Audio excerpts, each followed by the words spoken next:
നമ്മൾ പഠിച്ചുകൊണ്ടിരിക്കുന്ന സമാഗമന കൂടാരം എന്ന വിഷയം നമുക്ക് തുടർന്ന് പഠിക്കാം.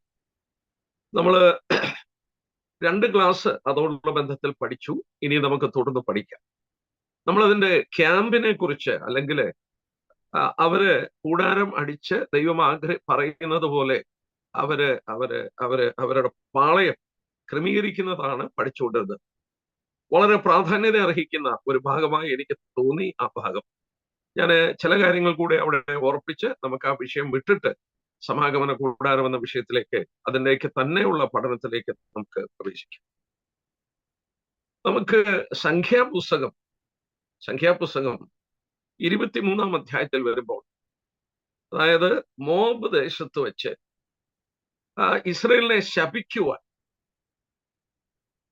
അതായത് മോബ് രാജാവായ ബാലക്ക് ബെലയാം എന്ന പ്രവാചകനെ ഹയർ ചെയ്യുന്നു.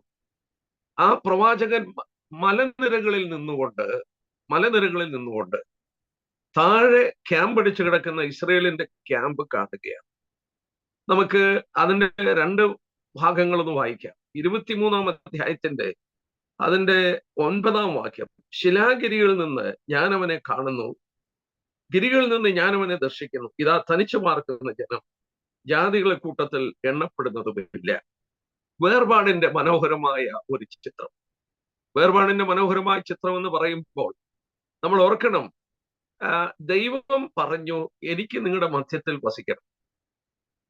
മേക്ക് മീ എ സാങ്ച്വറി, ഒരു വിശുദ്ധ മന്ദിരം നിങ്ങളുടെ മധ്യത്തിൽ ഞാൻ വസിക്കാനായിട്ട് ഉണ്ടാക്കണമെന്ന് പറയുന്നു. കഴിഞ്ഞ ദിവസം നമ്മൾ കണ്ടു, ദൈവം ആരോടാണ് പറയുന്നത്? ദൈവം എല്ലായിടത്തും വസിക്കത്തില്ല.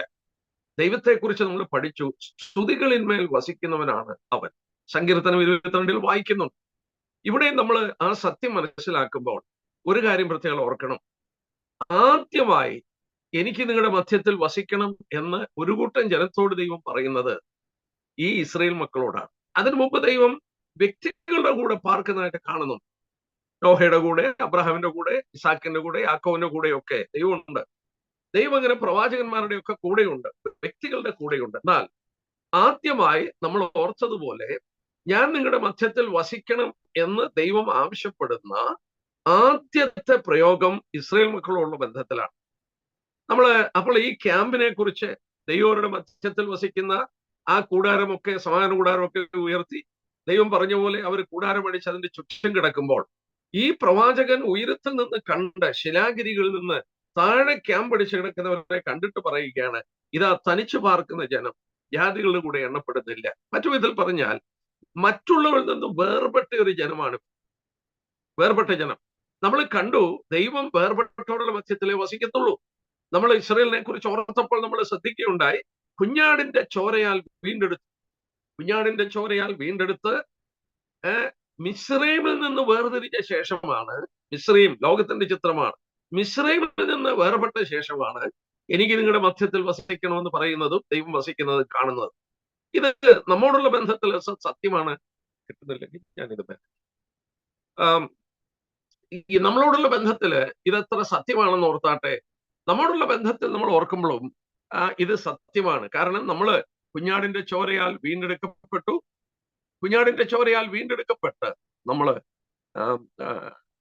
നമ്മള് വേർപിരിഞ്ഞ ശേഷമാണ് നമ്മളെ കർത്താവിന്റെ സഭയായിട്ട് മാറ്റുന്നതും ഈ സഭയുടെ മധ്യത്തിലാണ് കർത്താവ് വസിക്കുന്നത് എന്നുള്ളതും നമുക്ക് കാണാനായിട്ട് സാധിക്കും.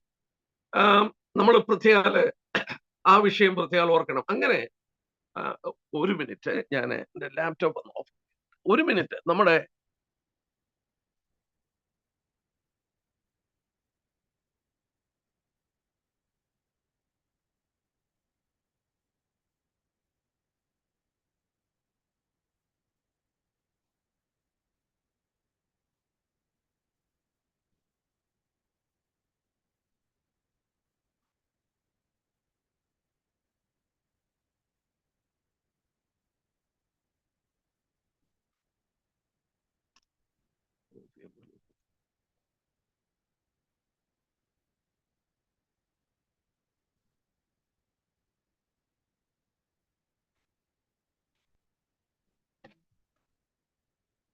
വേർതിരിക്കപ്പെട്ട ഒരു ജനത്തിന്റെ മധ്യത്തിലെ ദൈവം വസിക്കത്തുള്ളൂ. വളരെ വ്യക്തമായി നമ്മൾ അത് ശ്രദ്ധിച്ചു. സഭ എന്ന് പറയുന്നവരുടെ കൂട്ടം തന്നെ അത് വേർതിരിക്കപ്പെട്ടവരുടെ കൂട്ടമാണ്, വിളിച്ചു വേർതിരിച്ചു. നമ്മൾ ഉത്തമയുഗത്തിൽ നിന്ന് കാണുകയുണ്ടായി, എന്റെ കാന്ത കെട്ടി അടയ്ക്കപ്പെട്ട തത്വമാണ്. എന്റെ പ്രിയപ്പെട്ട സൗരന്മാരെ, നമ്മുടെ മധ്യത്തിലെ ദൈവം വസിക്കുന്നു, കർത്താവ് വസിക്കുന്നു. നമ്മള് മത്തായിയുടെ സുവിശേഷം 18-ാം അധ്യായത്തിൽ കണ്ടതായതുകൊണ്ട് വായിക്കണമെന്ന് എനിക്കറിയില്ല, എങ്കിലും ഒരു മിനിറ്റ് ശ്രദ്ധിച്ചു നോക്കുക. മത്തായിയുടെ സുവിശേഷം 18-ാം അധ്യായം, ഞാനത് ഓർപ്പിച്ചു എന്നാണ് എന്റെ ധാരണ. നമ്മുടെ മഹത്വം, നമ്മുടെ സഭകളുടെ കൂടിവരവിന്റെ മഹത്വം, നമുക്കിത് ഒരു വളരെ ഉന്നതമായ ഒരു നിലവാരം നമുക്ക് ലഭിച്ചിട്ടുണ്ട് എന്ന് മത്തായിയുടെ സുവിശേഷം 18-ാം അധ്യായത്തിന്റെ 20-ാം വാക്യം. 2-3 പേർ എന്റെ നാമത്തിൽ കൂടി വരുന്നിടത്തൊക്കെയും ഞാൻ അവരുടെ നടുവിലുണ്ട് എന്ന് ഞാൻ അവരോട് പറയും. അതിന്റെ പശ്ചാത്തലം നമുക്കറിയാം. ഒരു മനുഷ്യനെ റീസ്റ്റോർ ചെയ്യാൻ ശ്രമിക്കുമ്പോൾ അദ്ദേഹം റീസ്റ്റോർ ചെയ്യപ്പെടുന്നില്ല. 17-ാം വാക്യത്തിൽ അവരെ കൂട്ടാക്കാഞ്ഞാൽ സഭയോട് പറയണം. അത് ലോക്കൽ ചർച്ചാണ്. സഭയെ കൂട്ടാക്കാതിരുന്നാൽ അവനെ പുറത്താക്കണം. ഈ അടുത്ത തീരുമാനം കർത്താവ് ഉറപ്പിക്കുകയാണ്. നിങ്ങൾ 2-3 പേർ കൂടി വരുന്നിടത്ത് ഞാൻ നിങ്ങളുടെ മധ്യത്തിലുണ്ട്. അതൊരു സ്ഥലസഭയാണ്. നമ്മൾ ഇസ്രായേൽ മക്കളുള്ള ബന്ധത്തിൽ ചിന്തിച്ചതുപോലെ വിളിച്ചു വേർതിരിച്ചിട്ട്, അല്ലെങ്കിൽ കുഞ്ഞാടിന്റെ ചോരയാൽ വീണ്ടെടുക്കപ്പെട്ട് ഈജിപ്തിൽ നിന്ന് വേർതിരിക്കപ്പെട്ടവരുടെ കൂട്ടത്തിലാണ് നമ്മുടെ കർത്താവ് ദൈവം വസിക്കുന്നത് എന്നുള്ളത് ചിന്തനീയമായ കാര്യമാണ്. മറ്റൊരു കാര്യം കൂടെ ഞാൻ അവിടെ നിന്ന് ചൂണ്ടിക്കാണിച്ചോട്ടെ. 25-ാം അധ്യായം എടുത്താട്ടെ, സംഖ്യാപുസ്തകം 25-ാം അധ്യായം. 2 വാക്യം അവിടെ ശ്രദ്ധിക്കാം. സംഖ്യാപുസ്തകം 24-ാം അധ്യായം, സംഖ്യാപുസ്തകം 24-ാം അധ്യായം. അതിന്റെ 2-ാം വാക്യം, ബിലെയാം തല ഉയർത്തി ഇസ്രായേൽ ഗോത്രം ഗോത്രമായി പാർക്കുന്നത് കണ്ടു. നമ്മൾ പഠിക്കുന്ന വിഷയമാണ്. ഇസ്രായേൽ ഗോത്രം ഗോത്രമായി പാർക്കുന്നത് കണ്ടു. ദൈവത്തിന്റെ ആത്മാവ് അവന്റെ മേൽ വന്നു, അവൻ സുഭാഷിതം ചൊല്ലി തുടങ്ങിയത്. അതിന്റെ 5-ാം വാക്യം നോക്കിയാട്ടെ, യാക്കോബേ നിന്റെ കൂടാരങ്ങൾ, ഇസ്രായേലേ നിന്റെ നിവാസങ്ങൾ എത്ര മനോഹരം. അപ്പോൾ വളരെ വ്യക്തമായി ഇസ്രായേൽ ഗോത്രം ഗോത്രമായി പാളയമിറങ്ങിയത്. നമ്മൾ പഠിച്ചുകൊണ്ടിരിക്കുന്ന വിഷയം അതാണ്, അവരുടെ ക്യാമ്പ്. ആദ്യം നമ്മൾ കണ്ടു വേർപെട്ട് ഈ ക്യാമ്പ്, ആ ക്യാമ്പ് ഉയർത്തുന്ന ഈ ബിലെയാം കാണുമ്പോൾ പറയുകയാണ്, ആത്മാവിൽ നിറഞ്ഞ് പറയുകയാണ്, യാക്കോബേ ഇതിന്റെ കൂടാരങ്ങൾ, ഇസ്രായേലേ നിന്റെ നിവാസങ്ങൾ എത്ര മനോഹരം. ദൈവത്തിന്റെ കൺമുമ്പിൽ അത് മനോഹരമായിട്ടിരിക്കുന്നു. എന്താ കാരണം? ദൈവം അസൈൻ ചെയ്തു ഒരു പ്രത്യേക പോർഷൻ. ഇസ്രായേൽ മക്കളെ കുറിച്ച് നമ്മൾ പഠിക്കുകയായിരുന്നു. അവർക്ക് കൊടുത്ത ആ പൊസിഷൻ അവർ ഏറ്റെടുത്തപ്പോൾ ഈ ക്യാമ്പ് എന്ന് പറഞ്ഞ ഒരു മനോഹരമായ ക്യാമ്പായിട്ട് തീരുകയാണ്. നമ്മൾ കണ്ടു, ഏതാണ്ട് 8 സ്ക്വയർ കിലോമീറ്ററിൽ കിടക്കുന്ന ജനമാണ്. ഒരു കൺഫ്യൂഷനും ഇല്ല. ദൈവത്തിന്റെ കൂടാരം നടുക്ക് അടിച്ച ശേഷം, നമ്മൾ കഴിഞ്ഞ ദിവസം പഠിച്ചുകൊണ്ട് ഞാനത് എടുക്കുന്നില്ല, സംഖ്യാപുസ്തകം 2-ാം അധ്യായത്തിന്റെ ആദ്യത്തെ 9 വാക്യം വായിക്കുമ്പോൾ അതിന്റെ ഈസ്റ്റേൺ പാർട്ട്, അതായത് കിഴക്കാണ് സമാഗമന കൂടാരത്തിന്റെ വാതില്, ആ കിഴക്കേ വാതിലിന്റെ മുന്നല് അടിക്കുന്ന ക്യാമ്പ് 3 ഗോത്രങ്ങളാണ്. അവർക്ക് കൊടിയുണ്ട്. ആ കൊടിക്കീഴിൽ സിംഹത്തിന്റെ അടയാളമാണെന്ന് പറയപ്പെടുന്നു. സിംഹത്തിന്റെ അടയാളത്തിന്റെ കൊടി, യെസ്, നോക്കിയ അതിന്റെ നേരെ മുന്നല് ഈ നോക്കുക, യഹൂദ, സെബുലൂൻ, അതുപോലെ സെബുലൂൻ, ഇസഖാർ, ഈ 3 ഗോത്രങ്ങളാണ് അതിന്റെ കിഴക്കടിക്കുന്നത്. യഹൂദ നേരെ മുന്നിലടിക്കും, സെബുലൂനും ഇസഖാറും അതിന്റെ വശത്തടിക്കും. നമുക്ക് ഈ ഇവരുടെ യഹൂദ ഗോത്രം ഇതിന്റെ പുറകോട്ട് ക്യാമ്പടിക്കും, സെബുലൂൻ ഗോത്രം അതിന്റെ പുറകോട്ട് ക്യാമ്പടിക്കും. അങ്ങനെ ഓരോ ഗോത്രങ്ങളും അതിന്റെ പുറകോട്ട് ക്യാമ്പടിക്കുകയാണ്. ഇനി നമുക്ക് അതിന്റെ തെക്ക് ഭാഗം നോക്കാം. അതിന്റെ തെക്ക് ഭാഗം, തെക്കെന്ന് പറഞ്ഞാല് സദൺ പാർട്ട്. അതിന്റെ സദൺ പാർട്ടിൽ നോക്കിയാല് അവിടെ കൂടാരം അടിച്ചിരിക്കുന്നത് രൂപേനാണ്. നോക്കിയേ, ഇവിടെ ഉണ്ട് രൂപൻ, ശിമയോനും ഗാദും. ആ രൂപേന്റെ പുറകിൽ രൂപേന്റെ കുടുംബക്കാരും ഗോത്രക്കാരും പാളയം ഇറങ്ങും. ശിമയോന്റെ പുറകില് ശിമയോന്റെ കുടുംബക്കാര് അല്ലെങ്കിൽ ആ ഗോത്രക്കാര് പാളയം ഇറങ്ങും. ഗാദിന്റെ കുടുംബത്തിന്റെ ഗോത്രത്തിലുള്ളവര് ആ കൊടിക്കീഴിൽ പുറകോട്ട് നീങ്ങും. നോക്കുക, ഇവിടെ നമ്മൾ പ്രത്യേകം ഓർക്കുക, അവർക്കും ഒരു കൊടിയുണ്ട്. ആ കൊടി, രൂപന്റെ കൊടി മനുഷ്യമുഖമുള്ള കൊടിയാണെന്ന് പറയപ്പെടുന്നു. മനുഷ്യമുഖം. പിന്നീട് 3ാമത് അതിന്റെ പടിഞ്ഞാറ് ഭാഗം എന്ന് പറഞ്ഞാൽ വെസ്റ്റേൺ പാർട്ട്. വെസ്റ്റേൺ എന്ന് പറഞ്ഞാൽ ഈ സമാഗമന കൂടാരത്തിന്റെ പുറകുവശം. അതെ, അവിടെ ഇപ്പൊ പോയിന്റ് ചെയ്തിട്ടുണ്ട്. അവിടെ എബ്രാഹിം, മനശ്ശ, ബെഞ്ചമിൻ. എഫ്രാഹിം, മനശ്ശെ, ബെഞ്ചമിൻ. അത് കാളയുടെ മുഖമുള്ള കൊടിയാണ് അവിടെ ഉയർത്തുന്നത്. കാളയുടെ മുഖമുള്ള കൊടി. ആ കൊടിയുടെ കീഴില് എഫ്രാഹിം അവന്റെ ഗോത്രക്കാര് പുറകോട്ട്, ബെഞ്ചമിൻ അതിന്റെ ആളുകൾ പുറകോട്ട്, മനശ്ശെ അതിന്റെ ആളുകൾ പുറകോട്ട് ക്യാമ്പെടുക്കും. പിന്നീട് നമ്മൾ കാണാനുള്ളത് വടക്ക് വശം, അല്ലെങ്കിൽ നോർത്തേൺ പാർട്ട്. നോർത്തേൺ പാർട്ടില് ദാന്, നമ്മളിവിടെ കാണുന്നു ദാന്, ആഷറ്, നഫ്താലി. അവിടെ ഒരു കഴുകന്റെ മുഖമാണ് ആ കൊടിയുടെ അടയാളമായിട്ട് വരുന്നത്, കഴുകന്റെ മുഖം. അങ്ങനെ 4 കൊടികൾ നാട്ടി ആ 4 കൊടിക്കീഴിൽ കൃത്യമായി ഇവിടെ പറഞ്ഞിരിക്കുന്ന പോലെ ഉള്ളവർ മാത്രമേ പാളയം ഇറങ്ങത്തുള്ളൂ. അങ്ങോട്ടും ഇങ്ങോട്ടും അവരുടെ വാസസ്ഥലം മാറ്റത്തില്ല. എന്നാൽ ഇതിന്റെ ഇടയിൽ മറ്റേ പടത്തിന്റെ അവിടെ നോക്കിയാൽ അറിയാം, ഒരു ബഫർ സോൺ ഉണ്ട്. ഈ ബഫർ സോൺ നോക്കി അവിടെ ഓരോ കൂടാരങ്ങൾ കാണുന്നുണ്ട്. ഈ ബഫർ സോൺ ആരാണെന്ന് ചോദിച്ചാല് നമ്മൾ വായിക്കുന്നുണ്ട്. അതായത് ഒരു ഭാഗം കൂടെ അവിടെ പഠിക്കാനായിട്ടുണ്ട്. നമ്മളിവിടെ സൂക്ഷിച്ചു നോക്കിയാല് ഇവിടെ നോക്കിയേ,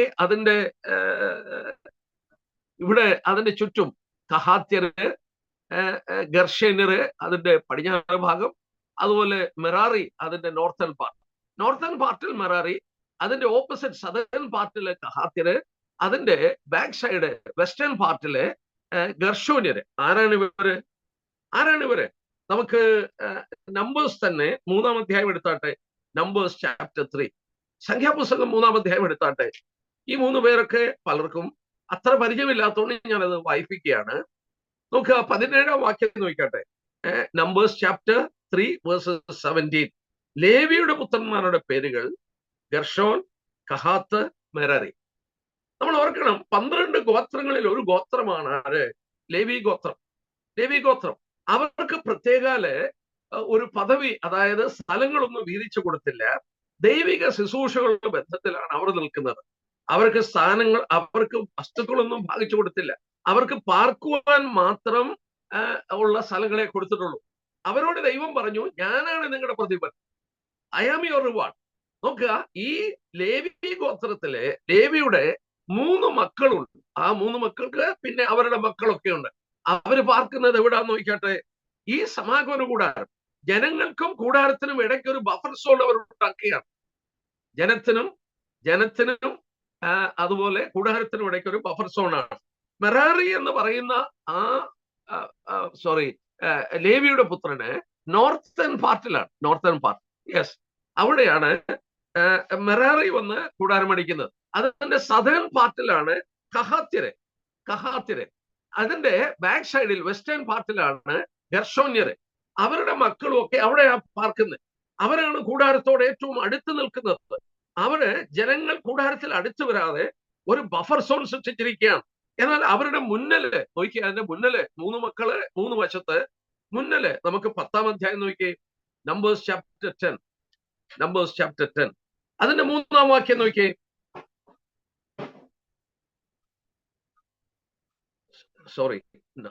Numbers chapter 3:38. I am sorry.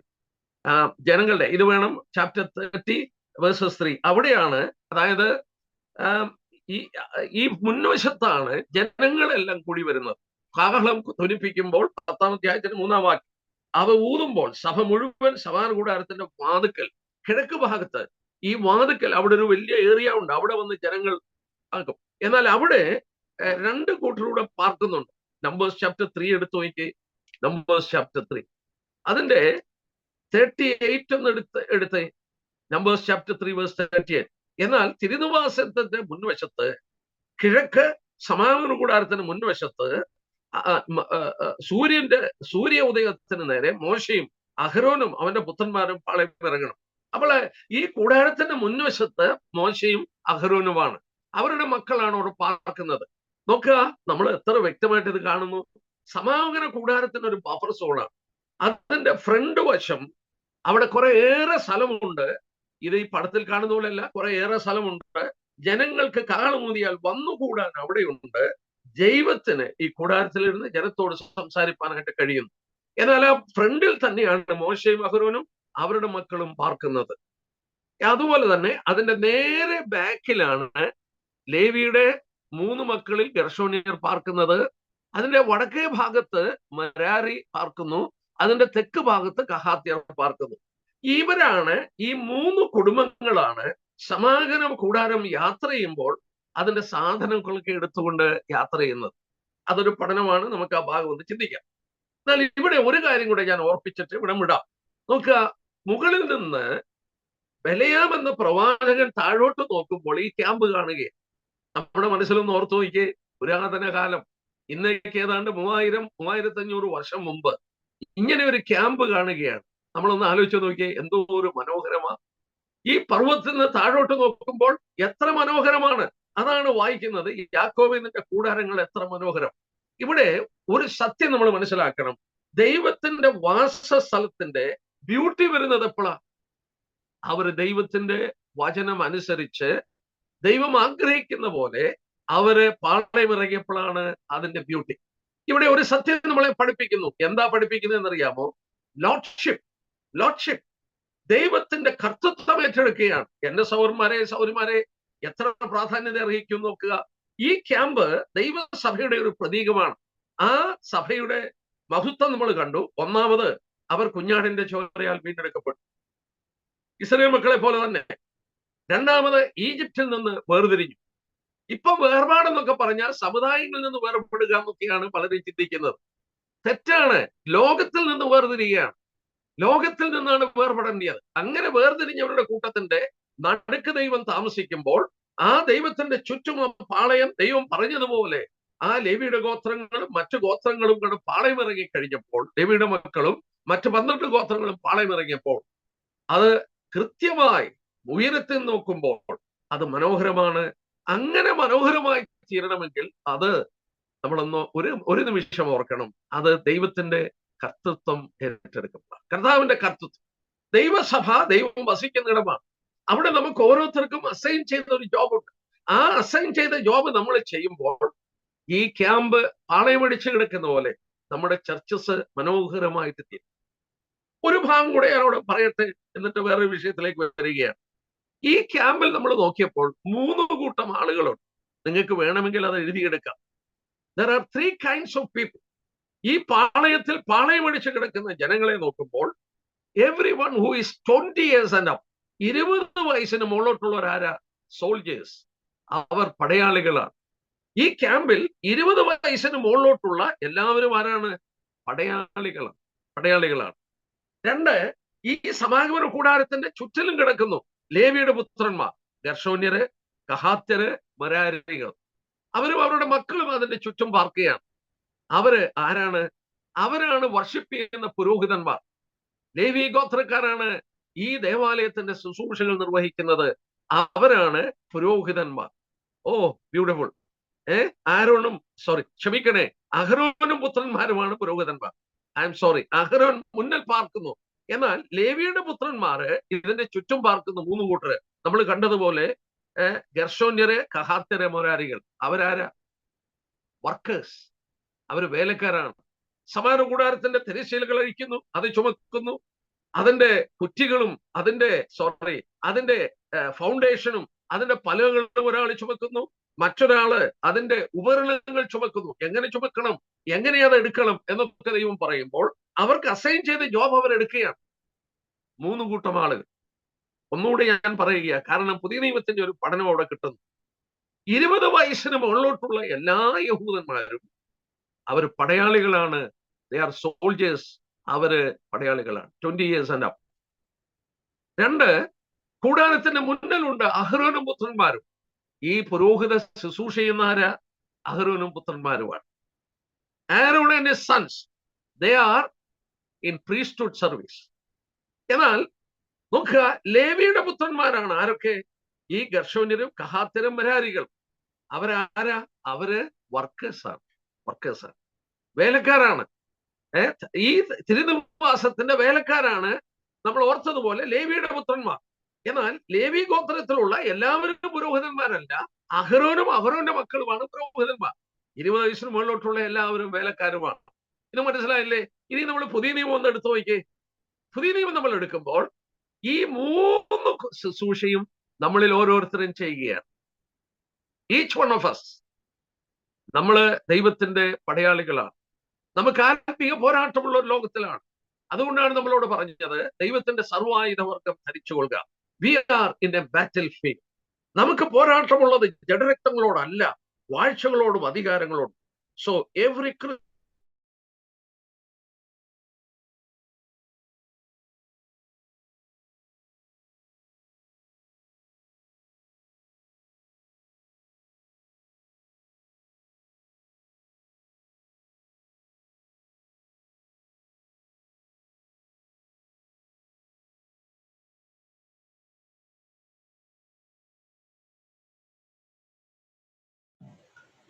നിങ്ങള് മ്യൂട്ടായി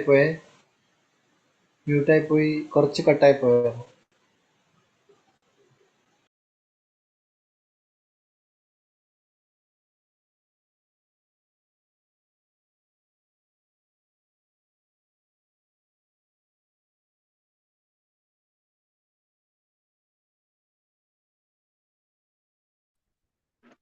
ഇപ്പം കേൾക്കാമോ? ഇപ്പം കേൾക്കാമോ? ഇപ്പൊ കേൾക്കാം. കുറച്ച് കട്ടായി പോയായിരുന്നേ, നിങ്ങൾ സ്റ്റക്കായി പോയായിരുന്നു. ഓക്കെ ഓക്കെ ഓക്കെ നമ്മള് പുതിയ നിയമത്തോടുള്ള ബന്ധത്തിൽ ചിന്തിച്ചുകൊണ്ടിരിക്കുകയാണ്. ഇസ്രയേൽ പാളയത്തിൽ നമ്മൾ കണ്ടു 3 വിധമായ ആളുകളുണ്ട്. 20 വയസ്സിന് മുകളിലോട്ടുള്ള എല്ലാവരും പടയാളികളാണ്.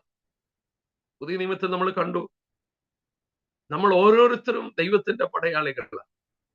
നമുക്കൊരു ആത്മീയ പോരാട്ടമുണ്ട്. നമ്മളോട് പറഞ്ഞു എഫേസർ 5 സർവായുധവർഗം ധരിച്ചുകൊള്ളുക 6-ാം അധ്യായം. നോക്കുക, അവിടെ നമ്മൾ ദൈവത്തിന്റെ സർവായുധവർഗം ധരിച്ച് നമുക്ക് പോരാട്ടമുള്ള ജഡരക്തങ്ങളോടല്ല, വാഴ്ചകളോടും അധികാരം, സേറ്റനിക് അറ്റാക്കിൽ നമ്മൾ അവരോട് എതിർത്ത് നിൽക്കുന്ന പടയാളികളാണ്. 2, അഹരോനും ലേവി ഗോത്രത്തിൽ പിറന്നതാണ് അഹരോൻ. പക്ഷേ അഹരോനും പുത്രന്മാരുമാണ് പൗരോഹിത്യ ശുശ്രൂഷ കൊടുത്തത്. നമ്മൾ ആരാണ്? നമ്മൾ ദൈവത്തിന്റെ പുരോഹിതന്മാരാണ്. വിളിച്ചവന്റെ സൽഗുണങ്ങളെ ഘോഷിക്കുന്ന രാജകീയ പുരോഹിത വർഗം. നമ്മള് പത്രോസ് രേഖപ്പെടുത്തിയത് നമ്മൾ പുരോഹിതന്മാരാണ്. അതുപോലെ നമ്മൾ ഓർക്കണം, നമ്മൾ ആരാണ്? നമ്മൾ കർത്താവിന്റെ വേലക്കാരാണ്. V are workers. അതായത് ലേവിയുടെ 3 പുത്രന്മാർ, ഗെർശോന്യര്, കഹാത്യര്, മെരാരികള്, അവര് ദേ ആർ വർക്കേഴ്സ്. അവര് ദൈവത്തിന് വേണ്ടി വേല ചെയ്യുന്നവരാണ്. എന്റെ പ്രിയപ്പെട്ട സൗരന്മാരോട് പറയട്ടെ, നമ്മുടെ പദവി ഈ ഇസ്രായേൽ മക്കൾക്ക് എല്ലാ പദവികളും എല്ലാവർക്കും കൊടുത്തിട്ടില്ല. എന്നാൽ പുതിയ നിയമത്തിൽ നമ്മളൊന്ന് ആലോചിച്ച്, പരിശുദ്ധാത്മാവ് നമ്മളെ എക്വിപ്പ് ചെയ്യുമ്പോൾ നമ്മൾ ദൈവത്തിന്റെ സർവായുധവർഗം ധരിച്ച് നമ്മള് ആയുധമെടുത്ത് പോരാടുന്ന പടയാളികളാണ്. 2, നമ്മളെ വീണ്ടെടുത്ത നാഥനിലൂടെ ദൈവത്തെ ആരാധിക്കുന്ന പുരോഹിത വർഗമാണ്. നമ്മൾ ദൈവത്തിന്റെ മഹത്വം പ്രഘോഷിക്കുന്ന രാജകീയ പുരോഹിത വർഗമാണ്. 3, നമ്മൾ കർത്താവിന്റെ വേല ചെയ്യുന്ന വേലക്കാരാണ്. ഈ 3 ശുശ്രൂഷയും ഓരോ ദൈവമക്കളും ചെയ്യും. ഞാൻ ആ ഭാഗം വിടുകയാണ്. മനോഹരം എന്ന് പറഞ്ഞാൽ മനോഹരം. നമുക്ക് നൽകിയ ആ ജോബ്, അല്ലെങ്കിൽ നമ്മളെ കുറിച്ച് ദൈവം ആഗ്രഹിക്കുന്നത്, അസൈൻ ചെയ്തത്, അത് നിവർത്തിക്കുമ്പോൾ നമ്മൾ ഓർക്കണം, പെർഫെക്റ്റ്. ബലിയാൻ പറഞ്ഞ പോലെ ഇതിന്റെ കൂടാരങ്ങൾ എത്ര മനോഹരം. നമ്മുടെ സഭയുടെ സൗന്ദര്യം യേശുക്രിസ്തുവിന്റെ രക്തത്താൽ വീണ്ടെടുക്കപ്പെട്ട് വേർതിരിഞ്ഞു വന്ന കൂട്ടങ്ങളുണ്ടല്ലോ, ആ സഭകള് ബ്യൂട്ടി ഉള്ളതായി തീരുന്നത് യേശുക്രിസ്തുവിന്റെ കർത്തൃത്വം സഭ ഏറ്റെടുക്കുമ്പോഴാണ്. സഭ ആരുടേതുമല്ല, കർത്താവിൻ്റെതാണ്. അവൻ ചോറ് കൊടുത്ത് മേടിച്ചതാണ്. അവന്റെ ഇഷ്ടം നിവർത്തിക്കാൻ ഓരോരുത്തരും വിധേയപ്പെടുമ്പോൾ ആ സഭ മനോഹരമായി തീരും എന്നുള്ളത് മനോഹരമാണ്. ഇനി നമുക്ക് ഇതുള്ള ബന്ധത്തിൽ പൊസിഷൻ വൈൽ ട്രാവലിംഗ്. ഇവർ യാത്ര ചെയ്യുമല്ലോ, മേഘം എവിടെ ചെന്ന് നിൽക്കുന്നു അവിടെ കൂടാരം അടിക്കും. നമ്മൾ കണ്ടു ദൈവത്തിന്റെ കൂടാരം നടുക്ക്, ആ മേഘം അതിന്റെ ചുറ്റും നമ്മൾ കണ്ടതുപോലെ കൂടാരങ്ങൾ അടിക്കും. ആ കൂടാരം മനോഹരമാണ്. എന്നാൽ അടുത്തതായിട്ട് നമുക്ക് ചിന്തിക്കാനായിട്ട് പോകുന്നത്, ഇവർ യാത്ര ചെയ്യുമ്പോൾ കൂടാരം പൊങ്ങിക്കണ്ടു, മുന്നോട്ട് നീങ്ങി അടുത്ത ക്യാമ്പിംഗ് സൈറ്റിൽ പോയി, ഈ കൂടാരത്തിൽ അവിടെ പോയി മേഘം നിൽക്കും. അവിടെ വരെ ഇത്രയും ജനം, 20 ലക്ഷം ജനങ്ങളും ഇതെല്ലാം കൂടെ എങ്ങനെ മൂവ് ചെയ്യും? അവർ യാത്ര ചെയ്യുന്ന കണ്ടാൽ സോൾജേഴ്സും മാർച്ച് ചെയ്യുന്നുണ്ട്. ഒരു കമാൻഡറിന്റെ കീഴിൽ മാർച്ച് ചെയ്യുകയാണ്. നമുക്ക് അവിടെ ഒന്ന് ശ്രദ്ധിക്കാം. ഞാൻ പറയുന്നത് നിങ്ങൾ നോട്ട് ചെയ്താൽ മതി. നോക്കുക, യാത്ര ചെയ്യുമ്പോൾ ആദ്യം അവരുടെ യാത്ര തുടങ്ങുന്നതെന്നറിയാമോ? ആ യാത്ര തുടങ്ങുന്നത് ആദ്യം കിഴക്കുള്ളവരാണ്. അതായത് സമാഗമന കൂടാരത്തിന്റെ മുന്നിലുള്ളവരാണ്. ആരാ മുന്നിൽ പാർക്കുന്നത്? യഹൂദ ഗോത്രം. നമ്മൾ കണ്ടു മുന്നില് 3 ഗോത്രങ്ങളുണ്ട്. അതായത് മുന്നിലുള്ളത് യഹൂദ ഗോത്രം, ഇസഖാർ ഗോത്രം, സെബൂലൂൻ ഗോത്രം. യഹൂദ എന്ന വാക്കിന്റെ അർത്ഥം തന്നെ പ്രൈസ് എന്നാണ്. പ്രൈസ് ഓഫ് യഹോവ. ജൂഡ മീൻസ് പ്രൈസ് ഓഫ് യഹോവ. അപ്പോൾ മുന്നിൽ പോകുന്നത് ആരാ? ദൈവത്തെ മഹത്വപ്പെടുത്തിക്കൊണ്ട് യഹൂദ മുന്നോട്ട് പോവുകയാണ്.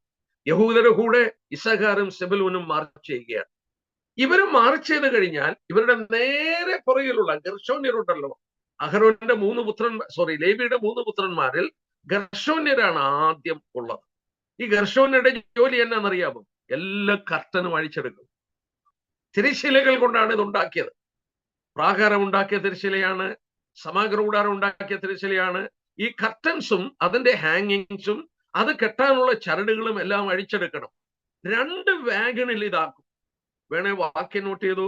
സംഖ്യാപുസ്തകം 4:40. സംഖ്യാപുസ്തകം 4ന്റെ 24 തൊട്ട് 28 വരെ. സംഖ്യാപുസ്തകം Numbers chapter 4 verses 24 to 28. Numbers chapter 3 അതിന്റെ 25-26 വാക്യം നോക്കിയേ. Numbers chapter 3 verses 25 and 26. ഞാൻ വായിക്കാം. ഗർശോന്യർ നോക്കേണ്ടത് തിരുനിവാസവും കൂടാരവും അതിന്റെ പുറമൂടിയും സമാഗമന കൂടാരത്തിന്റെ വാതിലുള്ള മറശ്ശീലയും തിരുനിവാസത്തിന് യാഗപീഠത്തിന് ചുറ്റുമുള്ള പ്രാകാരത്തിന്റെ മറശ്ശീലയും പ്രാകാരവാതിലിന്റെ മറശ്ശീലയും അതിന്റെ എല്ലാ വേലയ്ക്കുമുള്ള കയറുകളുമാകും. വളരെ വ്യക്തമായ ദൈവം പറഞ്ഞു. ആദ്യം 3 ഗോത്രങ്ങൾ നീങ്ങും. അതിന്റെ പുറകിൽ ഗർശോന്യർ നീങ്ങുമ്പോൾ സമാഗമന കൂടാരത്തിന്റെ എല്ലാ ഹാങ്ങിങ്സും കർട്ടൻസും കവറിങ്ങും അതിന്റെ കയറുകളും ഒക്കെ അഴിച്ചെടുത്ത് അതെല്ലാം കൂടെ 2 വാഗണിലാക്കി അവർ മൂവ് ചെയ്യുകയാണ്. അപ്പൊ ആദ്യം യഹൂദ, നമ്മൾ കണ്ടതുപോലെ യഹൂദയോട് കൂടെ ഇസഖാർ, സെബൂലൂൻ, അതിന്റെ പുറകിൽ ഗർശോന്യർ ഇതെല്ലാം എടുത്തുകൊണ്ട് മൂവ് ചെയ്യുകയാണ്. ഞാൻ അടുത്തതായിട്ട് നോക്കാം. അതിന്റെ പുറകിൽ മൂവ് ചെയ്യുന്ന ആരാണ്? മെറാറി ഗോത്രമാണ്. മെറാറി ഗോത്രം നമ്മൾ നോക്കിയേ. അതിന്റെ 33 തൊട്ടുള്ള വാക്യമാണ്. 3-ാം അധ്യായത്തിന് 33 തൊട്ട്. ഈ മെറാറി ഗോത്രത്തിന്റെ ഡ്യൂട്ടി എന്താണ്? 35-ാം വാക്യം. മെറാറി കുടുംബത്തിന്റെ പിതൃഭവനത്തിന്റെ ഇവർ 35ന്റെ അവസാനം ഇവർ തിരുനിവാസന്റെ വടക്ക് ഭാഗത്ത് പാളയമിറങ്ങണം. മെരാരി നോക്കുവാൻ നിയമിച്ചിട്ടുള്ള തിരുനിവാസത്തിന്റെ പലക, അന്താഴം, തൂണ്, ചുവട്, അതിന്റെ ഉപകരണങ്ങളൊക്കെയും അത് സംബന്ധിച്ച് എല്ലാ വേലയും പ്രാകാരത്തിന്റെ ചുറ്റുമുള്ള തൂണും അവയുടെ ചുവട്, കുറ്റി, കയറ് എന്നിവ. മറ്റു വിധത്തിൽ പറഞ്ഞാൽ സമാഗമന കൂടാരത്തിന്റെ ഫൗണ്ടേഷനും പലകളും അതിന്റെ കയറുകളും ഒക്കെ ചുമക്കുന്നത് ആരാണ്? ഇവിടെ നമ്മൾ വായിച്ച മെറാറിയരാണ്. മെറാറി. നമുക്ക് വീണ്ടും അതിന്റെ പുതിയ നിയമ സത്യത്തിലേക്ക് മടങ്ങി വരാം. അവരിതെല്ലാം കൂടെ എടുത്ത് വളരെ ഭാരമുള്ളതാണിത്. കാരണം നമുക്കറിയാം ഫൗണ്ടേഷൻ തന്നെ സമാഗമന കൂടാരത്തിന്റെ ഏതാണ്ട് 5-6 ടൺ വെള്ളിയുണ്ട്. ആ വെള്ളി മുഴുവൻ കട്ടകൾ എടുക്കണം. അതിന്റെ പലകളൊക്കെ നല്ല കനമുള്ളതാണ്. തങ്കം പൊതിഞ്ഞിരിക്കുക. ആ പലകളെല്ലാം എടുക്കണം. അതുപോലെ തന്നെ പ്രാകാരത്തിന്റെ കുറ്റികളെല്ലാം എടുക്കണം. ഇതെല്ലാം എടുത്ത് ഏതാണ്ട് 4 വാഗണിലാക്കും. 4 വണ്ടികളിലാക്കും. അവരാണ് ഇത് അതിന്റെ പുറകെ പോകുന്നത്. ആദ്യം യഹൂദ നമ്മൾ കണ്ടു, ഇസഖാർ, സെബൂലൂൻ. പുറകെ ഗർശോന്യരെ, അഹരോന്റെ ലേവിയുടെ പുത്രനായ ഗർശോന്യർ. അതിന്റെ കർട്ടൻസ് എല്ലാം എടുക്കണം. അതിന്റെ പുറകില് മെറാറികള് അതിന്റെ ഫൗണ്ടേഷനും പലകളും എല്ലാം എടുക്കണം. പിന്നെ മൂവ് ചെയ്യുന്നത് രൂബേൻ ഗോത്രമാണ്. രൂബേനും ശിമിയോനും ഗാദും. രൂബേൻ, ശിമിയോൻ, ഗാദ്. നമ്മൾ കണ്ടു രൂബേനും ശിമിയോനും ഗാദും അത് തെക്ക് ഭാഗത്താണ്. സദേൺ പാർട്ടിൽ പാളയമിറങ്ങുന്നവരാ. അവരാണ് പോകുന്നത്. അവരുടെ പുറകിൽ പോകുന്നതാണ് കഹാത്യര്. ആരാ കഹാത്യർ? എവിടെയാണെന്ന് നോക്കിക്കാട്ടെ. അവരുടെ ജോലി എന്താണെന്ന് നോക്കിക്കാട്ടെ.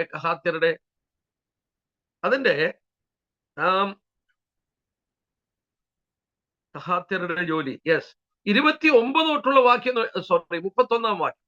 Numbers chapter 3 versus 31. അവർ നോക്കേണ്ടത്, അതായത് കഹാത്യർ നോക്കേണ്ടത് പെട്ടകം, മേശ, നിലവിളക്ക്, പീഠങ്ങൾ, വിശുദ്ധ മന്ദിരത്തിലെ ശുശ്രൂഷയ്ക്കുള്ള ഉപകരണങ്ങൾ, തിരശ്ശീല എന്നിവയും ഇവയ്ക്കുള്ള വേലയും ആകുന്നു. നമുക്ക് സമാഗമന കൂടാരത്തിന്റെ ഉപകരണങ്ങൾ ഉണ്ടല്ലോ. കയറി ചെല്ലുമ്പോൾ പിത്തള തൊട്ടിയുണ്ട്, സോറി, യാഗപീഠമുണ്ട്, പിത്തള യാഗപീഠം. ബ്രാസ് ആൻഡ് ഓൾട്ടർ, യാഗമർപ്പിക്കും. അതിന്റെ അടുത്ത് പിത്തള തൊട്ടിയുണ്ട്.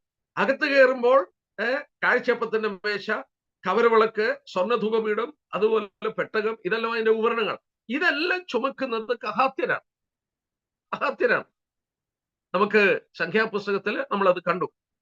അതിന്റെ പുറകില് നമ്മൾ നോക്കിയാല് അതിന്റെ പടിഞ്ഞാറ് ഭാഗത്ത്, അതായത് പടിഞ്ഞാറ് എന്ന് പറയുന്നത് വെസ്റ്റേൺ പാർട്ടിൽ, അതായത് സമാന കൂടാരത്തിന്റെ പുറകിൽ പാളയമറിയിക്കുന്ന എഫ്രായിം, മനശ്ശെ, ബെഞ്ചമിൻ പോകും. അതിന്റെ പുറകില് വടക്ക് ഭാഗത്ത് നോർത്തിൽ പാളയമറിയിരിക്കുന്ന ദാന്, അഷാർ, നഫ്താലി, ഇങ്ങനെ കൃത്യമായിട്ടാണ് പോകുന്നത്. കൃത്യമായിട്ടാണ് ഇവർ ട്രാവൽ ചെയ്യുന്നത്. കൂടാരം അടിച്ചു കഴിഞ്ഞാൽ, സോറി, മേഘം പോയി നിന്ന് കഴിഞ്ഞാൽ നോക്കുക, മേഘത്തിന്റെ അടിയില് ഇവർ കൊടുത്ത ജോലിക്ക് അനുസരിച്ച് ഈ 3 കുടുംബങ്ങൾ അവര് വേലക്കാരാണ്. ആ വേലക്കാര് സമാപന കൂടാരം അവിടെ ഇറക്റ്റ് ചെയ്യും. കൃത്യമായി അവർ ഇറക്റ്റ് ചെയ്യും. അവർ നമ്പറൊക്കെ ഒത്തിരി കൂടുതലാണ്. നമ്മൾ ഓർക്കുന്ന പോലെ 1-2 പേരല്ല. നമുക്ക് അവിടെ വായിച്ചാൽ അറിയാം അവരുടെ എണ്ണമൊക്കെ എത്രയാണ്. അവര് ഏതാണ്ട് 8580 പേര് വരും. ഗർഷോന്യർ 2630, മെറാറിയർ 3200, കഹാത്യർ 2750. അവരെല്ലാം കൂടെ കൂടിയാല് 8580 വരും. ഈ 8580 ആളുകളുടെ ജോലി ഇത് ചുമക്കുക, ഇത് പാളയമടിക്കുക, അത് കൂടാരം ഇറക്റ്റ് ചെയ്യുക, കൂടാരം അഴിച്ചെടുക്കുക. എന്നാൽ അവർ മാർച്ച് ചെയ്യുമ്പോൾ ആര് എന്തെടുക്കണം ദൈവം പറഞ്ഞു, എടുത്തിട്ട് പോവുകയാണ്. എന്നാൽ ഇവിടെ നമുക്ക് ഒരു പാഠം കൂടെ ഞാനൊന്ന് ചൂണ്ടിക്കാണിക്കാം. എനിക്കത് വളരെ വളരെ ഇഷ്ടമുള്ളതായിട്ട് തോന്നി. കാരണം 3 അഹരോന്റെ പുത്രന്മാർ, ഈ 3 പുത്രന്മാർക്ക് നമ്മൾ 3-ാം അധ്യായത്തിൽ കണ്ടു 3 പ്രത്യേക ജോലിയാണ് കൊടുത്തിരിക്കുന്നത്. അത് പുതിയ നിയമസഭയിൽ എന്തിനെ കാണിക്കുന്നു നോക്കുക. ഗർഷോന്യര് അതിന്റെ കർട്ടൻസ് ഒക്കെയാണ്. മുന്നിലുള്ള വാതിലും ഒക്കെ ചുമക്കുന്ന ആരാ? ഗർഷോന്യര്.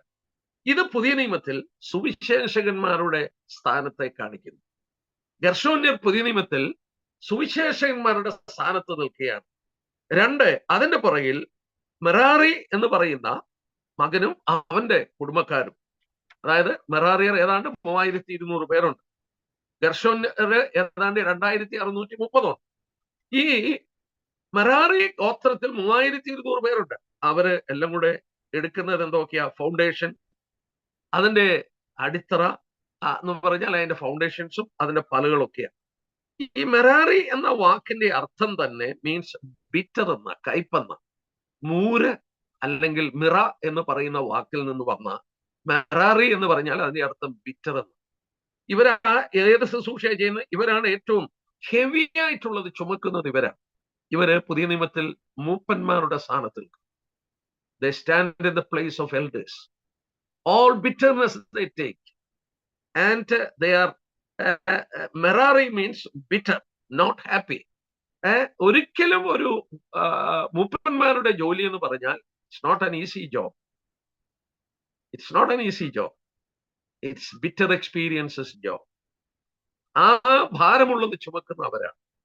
പിന്നീട് നമ്മൾ കണ്ടു കഹാത്യരാണ് ഇതിന്റെ യുട്ടൻസിൽസ്, അതായത് പെട്ടകം, കാഴ്ചയപ്പത്തിന്റെ മേശ, കവരവിളക്ക്, ഇതെല്ലാം ചുമക്കുന്നത് കഹാത്യരാണ്. ഇത് ആരെ കാണിക്കുന്നു? ഈ കഹാത്ത് എന്ന് പറയുന്ന വാക്കിന്റെ അർത്ഥം തന്നെ ചർച്ചെന്നാണ്. കഹാത്ത് എന്ന വാക്കിന്റെ അർത്ഥം ചർച്ചെന്നാണ്. ഈ കഹാത്യരാരെ കാണിക്കുന്നു? ടീച്ചേഴ്സ്, ഉപദേഷ്ടകന്മാർ.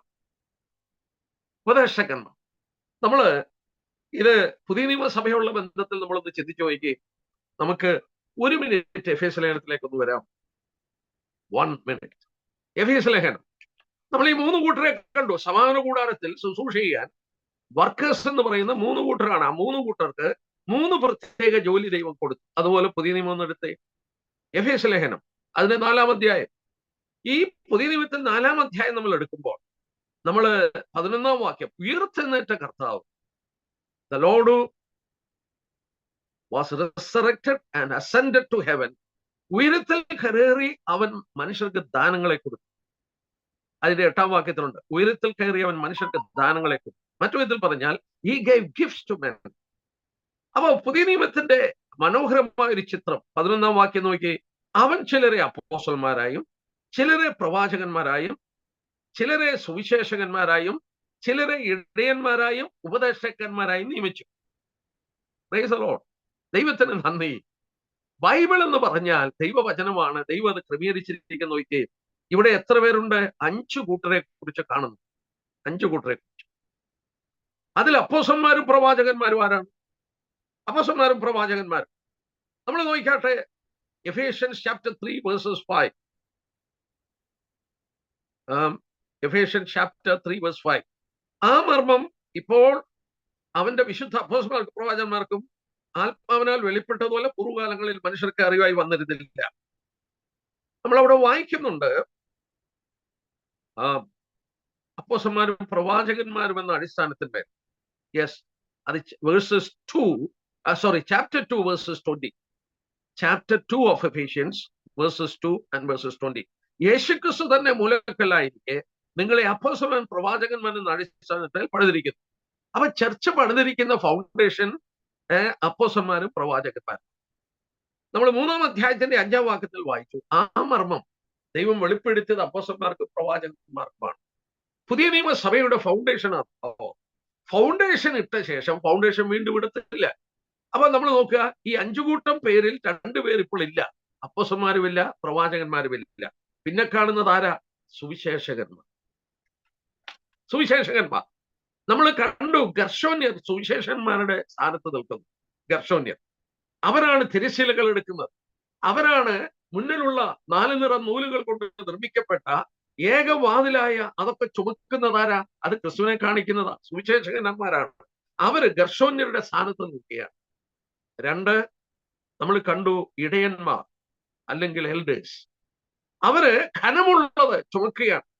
അതായത് ഏറ്റവും ഘനമേറിയത്, അതിന്റെ ഫൗണ്ടേഷൻ, സഭയുടെ ഫൗണ്ടേഷൻ, അതിന്റെ ഓരോ പലകളും വിശ്വാസികളെ കാണിക്കുന്നു. ആ പലകളും ഒക്കെ ചുമക്കുന്ന ആരാ? ഈ മെറാറികളാണ്.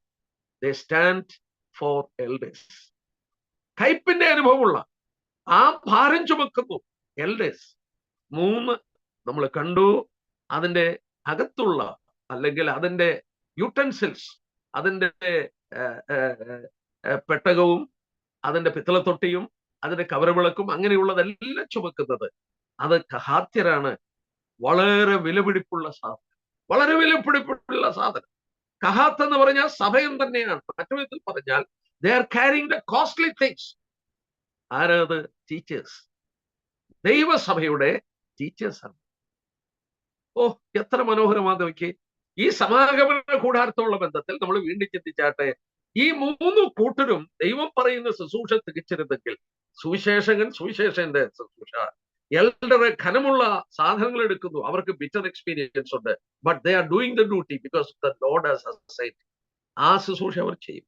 അതുപോലെ ടീച്ചേഴ്സ്, ദൈവജനത്തിന്റെ ഘനമേറിയത് ചുമക്കുന്ന കഹാത്യം, വിലപ്പെട്ടത് ചുമക്കുന്ന കഹാത്യം, ദൈവജനത്തിന്റെ സത്യങ്ങളെ അതിന്റെ പൊരുൾ തിരിച്ച് ദൈവജനത്തിന് കൊടുക്കുന്ന കഹാത്യം. നമ്മളിപ്പോൾ ഉയർത്തുന്നേറ്റ കർത്താവ് കൃപാവരങ്ങൾ സഭയുടെ പണിക്ക് കൊടുത്തപ്പോ 5 കൂട്ടർ അപ്പോസ്തലന്മാരെ, പ്രവാചകർ, അത് അടിത്തറയാണ് അവരെത്തിക്കുക. ഇന്ന് സഭകളിൽ ഉള്ളത് ആരാണ്? ഇന്ന് സഭകളിൽ കാണപ്പെടുന്നത് സുവിശേഷകന്മാര്, എൽഡേഴ്സ് അല്ലെങ്കിൽ ഇടയന്മാര്, 3 ഉപദേഷ്ടാക്കന്മാർ. നമ്മൾ ഈ 3 സത്യവും അവിടെ പ്രത്യേകം കാണുന്നെന്നുള്ളത് ഓർക്കുക. ഇവിടെ നമ്മൾ പഠിക്കുമ്പോൾ നമുക്ക് മനോഹരമായി ചിന്തിക്കാനായിട്ടുള്ള ഒരു കാര്യം, God has assigned each one of us where should be and what we should do. ദൈവം നമ്മളെ ഓരോരുത്തർക്കും നമ്മൾ എവിടെയായിരിക്കണം, നമ്മൾ എന്ത് ശുശ്രൂഷ ചെയ്യണം എന്നുള്ളത് ദൈവം നമ്മളെ പഠിപ്പിച്ചിരിക്കുകയാണ്. ദൈവത്തിന് സ്തോത്രം. അപ്പൊ ഞാൻ അവിടെ നിർത്തുകയാണ്, ആ പഠനം നിർത്തുകയാണ്. നോക്കുക, അവരുടെ ക്യാമ്പിനോടുള്ള ബന്ധത്തിൽ മനോഹരമായ പഠനം. ഒന്നുകൂടെ ഞാൻ ഓർപ്പിക്കണം, God dwells in midst of the rescued people or redeemed people and the people who are separated from Egypt. അതായത് വീണ്ടെടുക്കപ്പെട്ട് വേർതിരിക്കപ്പെട്ടവരുടെ മധ്യത്തിൽ ദൈവം അവന്റെ കർത്തൃത്വം ഏറ്റെടുത്ത് കഴിയുമ്പോൾ അവർ അത് മനോഹരമായ ഒരിടമായി മാറും.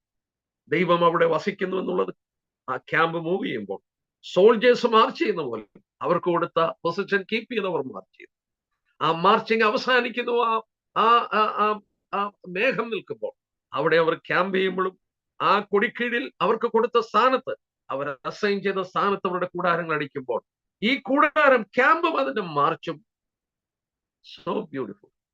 ഇത് കണ്ടിട്ടാണ് ബെലയാം എന്ന പ്രവാചകൻ പറഞ്ഞത്, ഇസ്രയേലേ, നിന്റെ കൂടാരങ്ങൾ എത്ര മനോഹരം. ദൈവത്തിന്റെ കൺമുമ്പിൽ വീണ്ടും ഞാൻ ഓർപ്പിക്കട്ടെ, ദൈവസഭയുടെ മഹത്വം, ദൈവസഭയുടെ മാഹാത്മ്യം, അതിന്റെ ബ്യൂട്ടിയൊക്കെ വരുന്നത് when we take the place what the Lord has assigned. കർത്താവ് നമുക്ക് നൽകിയ ശുശ്രൂഷകൾ നമ്മൾ നിറപടിയായി നിർവഹിച്ചു. ആ സ്ഥാനം ഏറ്റെടുത്ത് മുന്നോട്ട് പോകുമ്പോൾ ദൈവത്തിന് അത് പ്രസാദമായി മാറും. ദൈവത്തിന് നന്ദിയുള്ള ഹൃദയത്തോടെ ഞാൻ നിർത്തുന്നു. ഞാൻ അതിന്റെ ക്യാമ്പിനെ കുറിച്ചുള്ള ക്ലാസ് ഇവിടെ നിർത്തുകയാണ്. വളരെ വളരെ ദൈവത്തിന് മഹത്വം കരയിട്ടു.